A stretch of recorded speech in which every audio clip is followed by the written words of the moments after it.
السلام علیکم ورحمۃ اللہ۔ ویلکم ٹو زخرف القرآن چینل۔ آج ہمارے بیان کا موضوع ہے سورج گرہن اور چاند گرہن کے بارے میں۔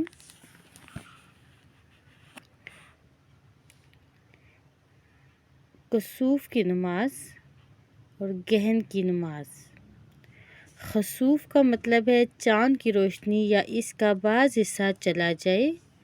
کسوف کا مطلب ہے کہ سورج کی روشنی یا اس کا بعض حصہ چلا جائے، یعنی کہ خسوف اور کسوف دونوں علیحدہ علیحدہ چیزیں ہیں۔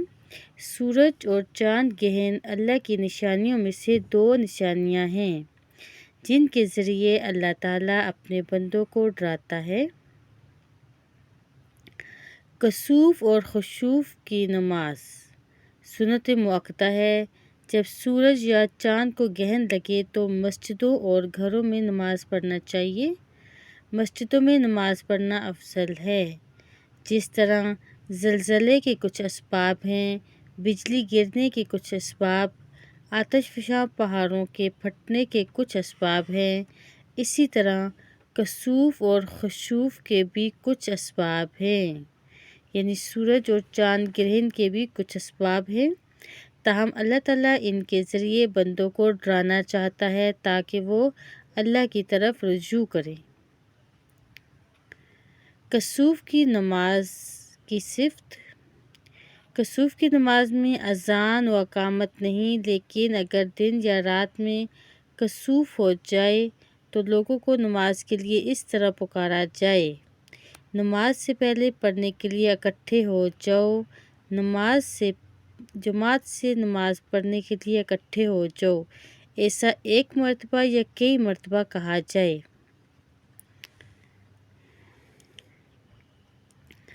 طریقہ نماز کسوف کا: امام اللہ اکبر کہے، پھر سورہ فاتحہ اور کوئی لمبی سورت جہراً پڑھے، پھر لمبا رکوع کرے، پھر رکوع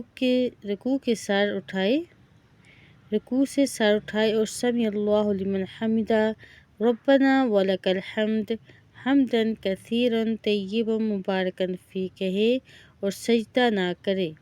پھر سورہ فاتحہ پڑھے، پھر پہلی سورت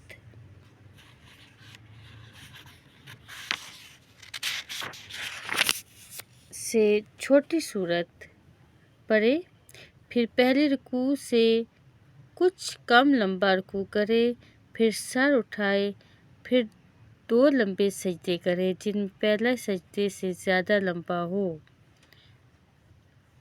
اور دونوں کے درمیان جلوس ہو، پھر کھڑا ہو جائے اور دوسری رکعت پہلی رکعت کی طرح پڑھے، لیکن دوسری رکعت پہلی رکعت سے ہلکی ہو۔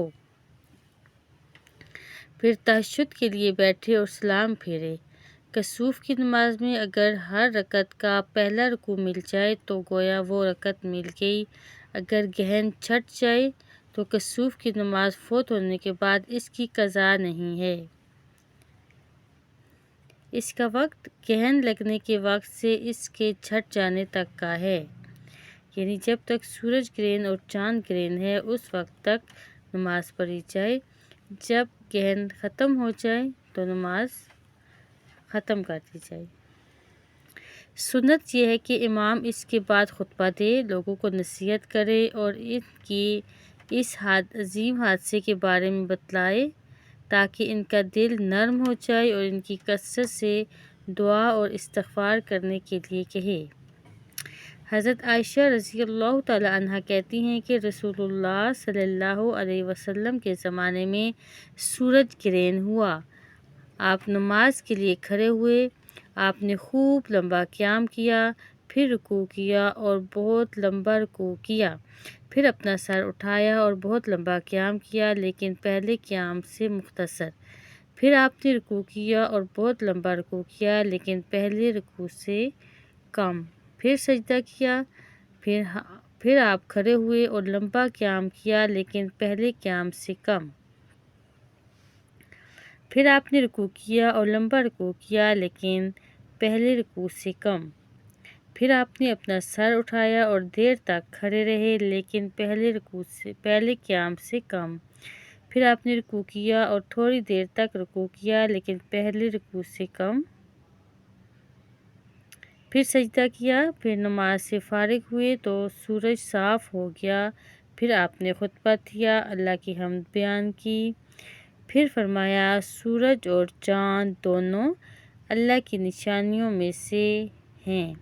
کسی کی موت اور زندگی سے اس میں گہن نہیں لگتا۔ کسی کی زندگی اور موت کا اس سورج یا چاند گرہن سے کوئی تعلق نہیں۔ پس جب تم گہن دیکھو تو تکبیر کہو، اللہ سے دعا کرو، نماز پڑھو، خیرات کرو۔ اے امت محمد، دیکھو اللہ سے زیادہ کوئی غیرت والا نہیں، اس کی بڑی غیرت آتی ہے۔ اللہ تعالیٰ کو بڑی غیرت آتی ہے جب اس کا بندہ یا بندی زنا کرے۔ اے امت محمد صلی اللہ علیہ وسلم، اللہ کی قسم، اگر تم وہ جان لو جسے میں جانتا ہوں تو تم رو زیادہ، ہنسو کم۔ کیا میں نے اپنی بات پہنچا دی؟ یہ بخاری مسلم کی حدیث ہے۔ اگر نماز کی حالت میں گہن ہٹ جائے تو نماز ہلکی کر دی جائے اور نماز پوری پڑھ لی جائے۔ لیکن اگر لوگ نماز پڑھ چکے ہوں اور گہن نہ جھٹا ہو تو کثرت سے دعائے استغفار کریں، صدقہ کریں، یہاں تک کہ گہن ختم ہو جائے۔ کسوف بندے کو توحید کی طرف لے کر جاتا ہے، اسے اللہ کی اطاعت پر آمادہ کرتا ہے، معاصی سے دور رہنے پر ابھارتا ہے اور دلوں میں اللہ کا خوف پیدا کرتا ہے۔ اللہ رب العزت سورہ بنی اسرائیل میں فرماتے ہیں، وَمَا نُرْسِلُ بِالْآيَاتِ إِلَّا تَخْوِيفًا، ہم تو لوگوں کو دھمکانے کے لیے ہی نشانیاں بھیجتے ہیں۔ حدیث مبارکہ ہے، حضرت ابو مسعود انصاری رضی اللہ تعالیٰ عنہ سے روایت ہے کہ رسول اللہ صلی اللہ علیہ وسلم نے فرمایا، سورج اور چاند اللہ کی نشانیوں میں سے دو نشانیاں ہیں۔ اللہ ان کے ذریعے اپنے بندوں کو ڈراتا ہے، ان میں کسی کے مرنے سے گہن نہیں لگتا۔ بس جب تم گہن دیکھو تو نماز پڑھو اور اللہ سے دعا کرو، یہاں تک کہ سورج یا چاند گرہن ختم ہو جائے۔ آیات کی نماز میں یعنی اس طرح کا کوئی حادثہ ہو جائے تو ان میں 6 رکوع 4 سجدے ہیں، ہر رکعت میں 3 رکوع اور 2 سجدے ہیں۔ آیات سے مراد زلزلہ، طوفان، پہاڑوں سے آگ نکلنا اور دوسرے حادثات ہیں۔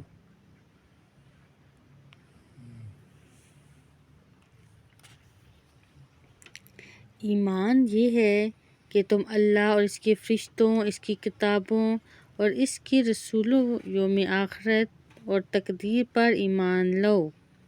ایمان کا تعلق قول و عمل دونوں سے ہے۔ قول کا تعلق زبان اور دل سے ہے اور عمل کا تعلق دل، زبان اور اعضاء سے ہے۔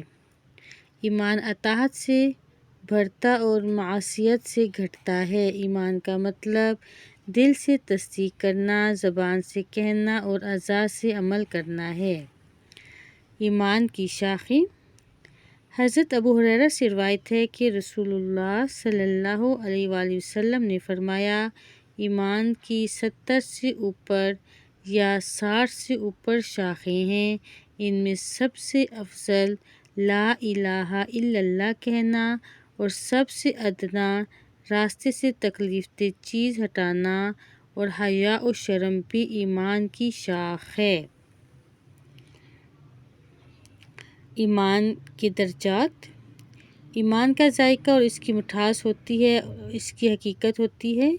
ایمان کا ذائقہ رسول اللہ صلی اللہ علیہ وآلہ وسلم نے اپنے اس قول میں بیان کیا، ایمان من رضی باللہ ربا وبالاسلام دینا وبمحمد رسولا، اس شخص نے ایمان کا ذائقہ چکھ لیا جو اللہ کو اپنا رب، اسلام کو اپنا دین اور محمد کو اپنا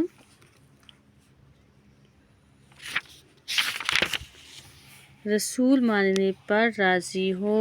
صبح و شام یہ دعا 3 مرتبہ پڑھیں۔ رضیت باللہ ربا وبالاسلام دینا وبمحمد نبیا۔ رضیت باللہ ربا وبالاسلام دینا وبمحمد نبیا۔ رضیت باللہ ربا وبالاسلام دینا وبمحمد نبیا۔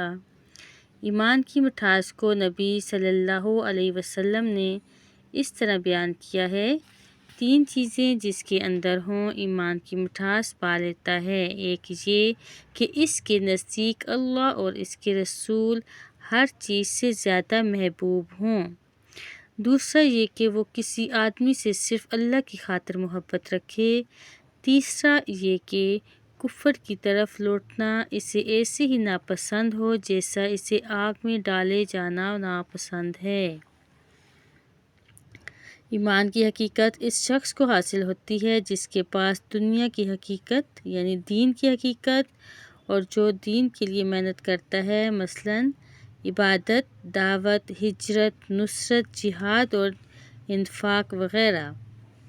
اللہ رب العزت قرآن پاک میں سورۃ الانفال میں فرماتے ہیں: انما المؤمنون الذین اذا ذکر اللہ وجلت قلوبہم واذا تلیت علیہم آیاتہ زادتہم ایمانا وعلی ربہم یتوکلون الذین یقیمون الصلاۃ ومما رزقناہم ینفقون اولئک ھم المؤمنون حقا لہم درجات عند ربہم ومغفرۃ ورزق کریم۔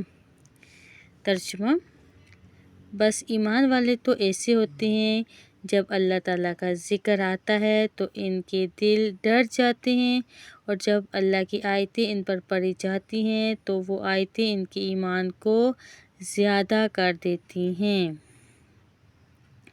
اور وہ لوگ اپنے رب پر توکل کرتے ہیں جو نماز کی پابندی کرتے ہیں، اور ہم نے ان کو جو کچھ دیا وہ اس میں سے خرچ کرتے ہیں۔ سچے ایمان والے یہی لوگ ہیں، ان کے رب کے پاس ان کے لیے بڑے درجے ہیں اور مغفرت اور عزت کی روزی ہے۔ اللہ رب العزت ہمیں بھی ایسے لوگوں میں شامل کر دے۔ آمین ثم آمین۔